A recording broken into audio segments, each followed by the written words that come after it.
Riley cache un terrible secret dans Vice Versa 2, même s'il a été dévoilé dans la scène post-générique du film, il est quasi sûr que ce n'est pas le véritable secret que cache Riley aux yeux du monde. Mais donc quel est le vrai noir secret de Riley? Vont-ils le dévoiler dans Vice Versa 3? Eh bien je vais tenter de répondre à toutes ces différentes questions dans la vidéo du jour. Je suis Ludo du Ludoverse et évidemment on va s'intéresser à ce que cache Riley dans sa psyché, et j'ai l'impression qu'il y a quand même pas mal d'informations assez intéressantes qui nous ont été teasées dès Vice Versa 1. Il y a pas mal de théories autour de tout ça, donc j'espère que vous êtes bien accrochés parce qu'on va analyser, spoiler aussi également les deux premiers Vice Versa, donc si vous ne les avez pas vus, dégagez d'ici tout de suite. Bon, je pense qu'il est temps d'arrêter de parler, on est parti pour l'univers de Vice Versa. Let's go! Déjà, comment les émotions que sont joie, colère, tristesse, peur et dégoût rencontrent Noir Secret? Eh bien, petit peu de contexte. Toujours, de nouvelles émotions liées à la puberté apparaissent dans la tête de Riley. On retrouve notamment anxiété, envie, ennui ou encore la gêne, et ces dernières décident de prendre le contrôle de la tête de Riley en pensant qu'elles ont les meilleures méthodes à adapter en fonction de son âge et du fait qu'elle va évoluer dans un certain sens. Ce qui font qu'elles vont dégager toutes les émotions primaires et les enfermer dans un lieu qui s'apparente à un coffre-fort. Une sorte de coffre-fort même des secrets. Et donc, en arrivant là-dedans, on remarque que ces émotions-là ne sont pas les seules personnes présentes. Elle rencontre donc plusieurs autres personnages, dont Bluffy, un chien qui est une sorte de copie de Dora l'exploratrice, si vous voyez un peu le délire. De l'autre, on a Slashblade, qui est un perso de jeu vidéo sur lequel Riley avait un crush lorsqu'elle était un peu plus petite. Et le dernier personnage, c'est Noir Secret, qui a une teinte sombre, très grand, gros yeux blancs et qui est également encapuchonné. Ces nouveaux personnages aident les émotions primaires à s'évader, à s'échapper, et Bluffy ainsi que Slashblade s'évadent également, et les aident d'ailleurs à affronter d'autres petits personnages par-ci par-là qui se trouvent dans la tête de Riley, sauf que Noir Secret décide de rester car ce n'est pas le bon moment selon lui. Sans révéler d'ailleurs quel est son secret le plus sombre, quel est le secret le plus sombre de Riley. Mais bon, les réalisateurs ne pouvaient pas nous laisser comme ça, c'est-à-dire qu'on aura bel et bien la réponse à cette question à la fin du film lors de la scène post-générique, parce que après que les émotions primaires aient sauvé Riley et réussi à trouver une méthode où ils peuvent justement travailler tous ensemble pour aider Riley à avancer, eh bien Joie décide de retourner à l'endroit où se trouve le coffre-fort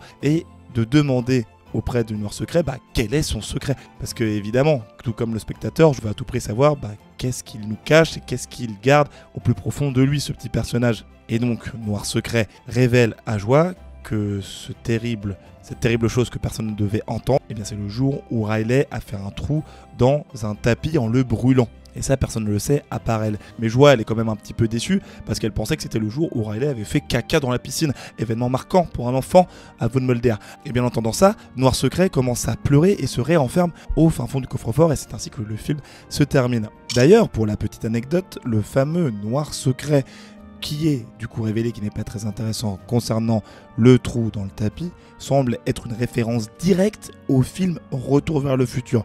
Je m'explique parce que si vous ne l'avez pas vu, et peut-être que mon audience n'est pas très grande pour celles qui regardent Vice Versa, enfin cette vidéo sur Vice Versa 2, eh bien dans le film Retour vers le futur qui parle de voyage dans le temps, le personnage principal Marty McFly rencontre ses parents et fait en sorte qu'ils se mettent ensemble. À un moment, il leur donne un petit conseil en mode si un jour votre enfant fait un trou dans le tapis de mamie ou je ne sais quoi, eh bien ne lui criez pas trop dessus, et ça fait du coup totalement écho à ce qui a été dit dans le film Vice Versa 2. Voilà, c'est la fin de la petite anecdote.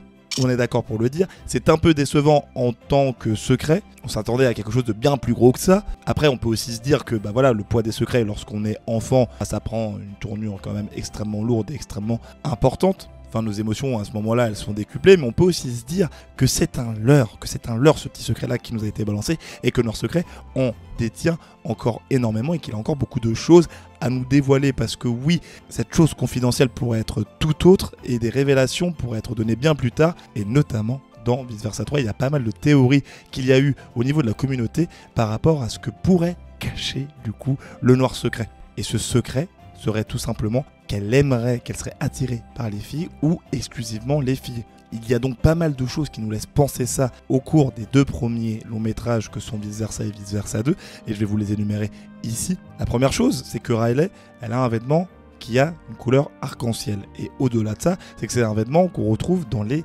deux projets de Pixar. On la voyait le porter dans Vice Versa 1 et dans Vice Versa 2, lorsqu'elle a trop grandi, elle se regarde dans le miroir à cause de sa puberté, le fait qu'elle grandisse, etc. Et bien elle se regarde, elle est en mode dégoûtée parce que c'était son haut préféré. Et donc ces couleurs arc-en-ciel là, elles peuvent être apparentées à deux choses, soit les couleurs primaires que définissent les émotions qu'on a chacun dans notre tête, donc je le redis, joie, colère, peur, tristesse et dégoût, ou ça peut surtout être, parce que je ne sais pas si vous le savez, mais l'arc-en-ciel, c'est un peu le couleur de référence, le sigle de référence, je ne sais pas, vous l'appelez comme vous voulez, du mouvement LGBT qui défend les droits des personnes avec des orientations, des personnes avec d'autres orientations que celle d'être hétérosexuel. Le deuxième point, c'est ses rapports avec Val. Val qui est la championne de l'équipe de hockey du lycée dans lequel elle veut rentrer, dont elle arrive à réussir à rentrer d'ailleurs à la fin du film. Elle est extrêmement gênée et timide quand elle la voit, donc on peut se dire que c'est dû à l'admiration, mais aussi qu'elle est en fait encore un petit peu jeune et qu'elle n'a pas encore pleinement conscience que l'attirance qu'elle lui porte, ce n'est pas forcément que pour ses capacités sportives et le fait qu'elle soit cool, mais c'est peut-être aussi une attirance plus en mode qui pourrait se transformer potentiellement en un crush, voire de l'amour à voir dans les prochains volets. Le troisième point, c'est qu'on l'oublie vite, mais le but de Vice Versa, c'est avant tout, de l'univers de Vice Versa, c'est avant tout de réussir à accepter qui on est. Et le fait d'ajouter cette dynamique-là, d'aimer des personnes, qui sont pareilles que nous, qui ont une orientation pareille que la nôtre, ça permettrait d'ajouter un énorme défi dans la vie de Riley, surtout s'il n'y a pas un peu ce délire d'ostracisation ou d'exclusion. Enfin voilà, vous voyez un peu ce que je veux dire, et qu'il pourrait y avoir donc toute une aventure où elle chercherait à s'accepter et à avoir pleinement conscience de qui elle est. Donc voilà, ça pourrait donner pas mal de choses et pas mal de billes. Ça pourrait donner une sorte d'exemple à suivre et ça pourrait être aussi également très intéressant. Et le dernier point qui est quand même assez marquant, c'est que Riley, dans tous les personnages qu'on a vu au sein de l'univers de Vice Versa, eh bien c'est la seule qui a des émotions qui sont à la fois mâles, femelles et non genrées. Parce que lorsqu'on voit ce qui se passe dans la tête des autres personnages, comme son père, il n'y a que des émotions genre et homme. Dans la tête de sa mère, c'est que des émotions genre et femme. Et pour ses copines, c'est pareil, c'est que des émotions genre et fille. Alors que Riley, elle a d'un côté joie, tristesse et dégoût qui sont, on peut le dire, montrés en tant que filles. De l'autre, on a colère, peur qui sont des garçons, et anxiété et ennui par exemple, eux on peut dire qu'ils sont non genrés. Ça laisse donc planer un total mystère qui mérite d'être élucidé dans de prochains projets, et on peut aussi se dire juste que là, tous ces personnages là, parce que son orientation n'est pas totalement définie et elle ne sait pas encore exactement ce qu'elle aime. Donc on pourrait se dire qu'on aura des révélations dans Vice Versa 3 avec une Riley qui a bien grandi, avec le développement encore de nouvelles émotions comme l'amour véritable ou je ne sais quoi pour hommes et pour femmes, ou juste pour hommes, ou juste pour femmes, enfin bref, il y aura pas mal d'infos par rapport à ça, et Noir Secret pourrait revenir et devenir blanc dès le moment où elle aura montré ce qu'elle aime vraiment et qu'elle se sera totalement acceptée. Après avoir peut-être qu'il y aura aussi également d'autres émotions qui apparaîtront notamment dans Vice Versa 3, mais j'en parle d'ailleurs juste ici. Et il y a énormément d'émotions qui auraient pu avoir leur utilité également dans Vice Versa 2 qui ont été supprimées, et j'en parle juste là. C'était Ludo du Ludoverse, je vous dis à la prochaine, salut!